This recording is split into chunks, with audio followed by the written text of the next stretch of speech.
बंधे शब्दों में ये कहना चाहती हूँ, जाके पाँव ना फटी बिवाई, वो क्या जाने पीर पराई। छोटे बच्चे बहुत मासूम थे उस समय, मात्र 6.5 वर्ष उम्र थी, 2 ट्विंस बच्चे हैं। अब बच्चे बड़े हो गए हैं, तो बच्चों को कहीं ना कहीं वो पिता का जाना हमेशा अखरता है। उस समय तो उन बच्चों को समझ में ही नहीं आया था कि मम्मी और दादी रो क्यों रही हैं। चाहे हृदय को ताप दो, चाहे मुझे अभिशाप दो, कुछ भी करो कर्तव्य पथ से, किंतु भागूंगा नहीं, वरदान मांगूंगा नहीं। इस कविता का जीता जागता उदाहरण ये महिला जिनका नाम डॉक्टर अमृता सिंह है। पिछले 8 सालों से अपने पति की हत्या और सैकड़ों मृतक नाविकों के परिवार को न्याय दिलाने में लगी ये महिला भारत देश के लिए एक मिसाल है। लेकिन लगातार संघर्षों और इतने गंभीर आरोपों के बाद भी सरकार चुप क्यों है? सरकारी पदों पर बैठे अधिकारियों के भ्रष्टाचार और उत्पीड़न की इस भावना को देश ने पहली बार नहीं देखा है। तो आइए समझते हैं। साल था 2018। एक भारतीय नाविक संजय चौधरी की मौत विदेशी जहाज पर ड्यूटी के दौरान हो जाती है। जहाज को एंग्लो ईस्टर्न शिप मैनेजमेंट संचालित कर रही थी। कंपनी परिवार को सूचित करती है कि यह एक प्राकृतिक मृत्यु है और मामला यहीं खत्म मान लिया जाता है। लेकिन दस्तावेज बताते हैं कि यह एक सामान्य मौत नहीं थी। संजय चौधरी ड्यूटी पर जाने से पहले पूरी तरह मेडिकल फिट घोषित किए गए थे।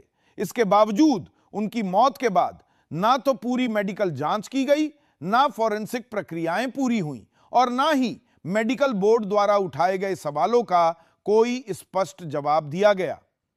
संजय चौधरी की पत्नी डॉक्टर अमृता सिंह ने इस आधिकारिक कहानी को स्वीकार नहीं किया। उन्होंने औपचारिक शिकायत दर्ज कराई और लगातार सवाल उठाए। अपनी शिकायत में उन्होंने यह भी दर्ज किया कि संजय चौधरी की मौत के बाद उसी जहाज पर जश्न मनाया गया। यह बात किसी अफवाह का हिस्सा नहीं है, बल्कि लिखित शिकायत का हिस्सा है जो सरकारी रिकॉर्ड में मौजूद है। इसके बाद जो हुआ वो इस मामले को और गंभीर बनाता है। शिकायतों पर कार्रवाई होने के बजाय अमृता सिंह पर दबाव बनाया गया। Shyam Jagannathan, director general of shipping Mumbai, ने उन्हें एक लीगल नोटिस भेजा। एक ऐसी महिला को जिसने अपने पति को खो दिया था और जो सिर्फ न्याय की मांग कर रही थी। इस कदम का असर साफ था, मानसिक दबाव बनाना ताकि मामला आगे ना बढ़े। जैसे जैसे दस्तावेज सामने आते गए, इस मामले का फोकस एक वरिष्ठ अधिकारी पर जाकर टिक गया, कैप्टन SIA आजाद। नेशनल शिपिंग बोर्ड की रिपोर्ट और अन्य रिकॉर्ड बताते हैं कि कैप्टन आजाद उस पद के लिए योग्य नहीं थे जिस पर वे कार्यरत थे। इसके बावजूद वे फर्स्ट अपील ऑफिसर के रूप में फैसले लेते रहे, मर्केंटाइल मरीन डिपार्टमेंट मुंबई के प्रिंसिपल ऑफिसर बने और डायरेक्टरेट जनरल ऑफ शिपिंग में नॉटिकल एडवाइजर के पद पर भी बने रहे।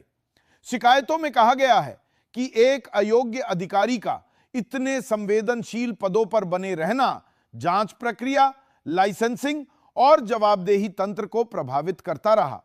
यह केवल प्रशासनिक चूक नहीं, बल्कि सत्ता के दुरुपयोग का मामला है, जहां गलत व्यक्ति को सही जगह से हटाया नहीं गया।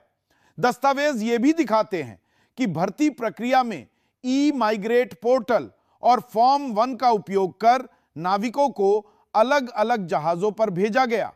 शिकायतों के अनुसार यह तरीका मानव तस्करी और मनी लॉन्ड्रिंग के एक बड़े रैकेट की ओर इशारा करता है, जो बिना नौकरशाही संरक्षण के संभव नहीं हो सकता। यह मामला किसी एक परिवार तक सीमित नहीं है।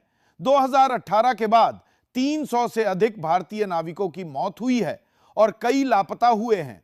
इस दौरान विभिन्न सांसदों और विधायकों ने लगातार शिकायतें और RTI दाखिल की, लेकिन प्रशासन की ओर से ना तो ठोस जवाब आया और ना ही किसी बड़े स्तर पर आपराधिक जांच शुरू हुई। 2025 में वर्ल्ड हिंदू फेडरेशन के नेशनल मिनिस्टर विनोद कुमार ने नेशनल ह्यूमन राइट्स कमीशन को औपचारिक पत्र लिखकर सैकड़ों भारतीय नाविकों की मौत की स्वतंत्र जांच की मांग की। इस पत्र में कैप्टन SIA आजाद का नाम लेकर शक्ति के दुरुपयोग और संस्थागत भ्रष्टाचार की बात कही गई।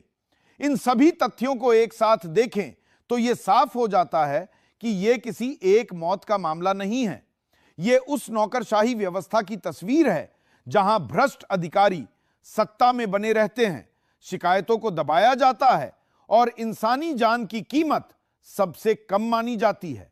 यह उस सिस्टम पर सवाल है जो भ्रष्टाचार में डूबा हुआ है और जिसे भारतीय नाविकों की सुरक्षा और जिंदगी से कोई सरोकार नहीं दिखता। 8 साल बीत चुके हैं। संजय चौधरी की मौत की आज तक स्वतंत्र, निष्पक्ष और आपराधिक जांच नहीं हुई है। सवाल सीधा है, जब शिकायतें मौजूद हैं, जब दस्तावेज मौजूद हैं और जब नाम सामने हैं, तो कार्रवाई क्यों नहीं हुई? और अगर आज भी नहीं हुई तो अगला संजय चौधरी कौन होगा?